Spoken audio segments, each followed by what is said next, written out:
Nima uchun 1 yoshgacha bo'lgan bolalarda qo'shimcha ovqat berish juda zarur? Ona suti tarkibida bola o'sib rivojlanishi uchun kerakli bo'lgan barcha vitaminlar, minerallar, fermentlar, aminokislotalar va boshqa foydali moddalar mavjud. Lekin bola 4 oyligidan boshlab ovqatga bo'lgan ehtiyoji o'zgarganligi sababli bolalarga qo'shimcha ovqat berish kerak.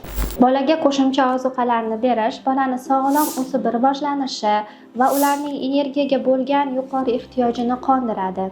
Chaynash apparati va oshqozon ichak trakti rivojlanishi, shuningdek bolani ona sutidan asta-sekin ajratib, umumiy stolga o'tkazish uchun zarur hisoblanadi. Bola qo'shimcha ovqatga tayyorligining o'ziga xos belgilari bor.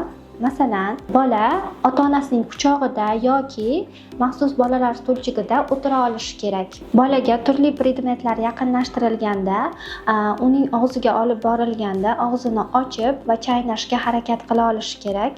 Eng asosiysi bolada ovqatga nisbatan qiziqish uyg'ongan bo'lishi kerak. Masalan, ota-onasi ovqatlanayotganda, atrofidagilar ovqatlanayotganda ularni diqqat bilan kuzatishi, qoshiqqa qarab intilishi kerak.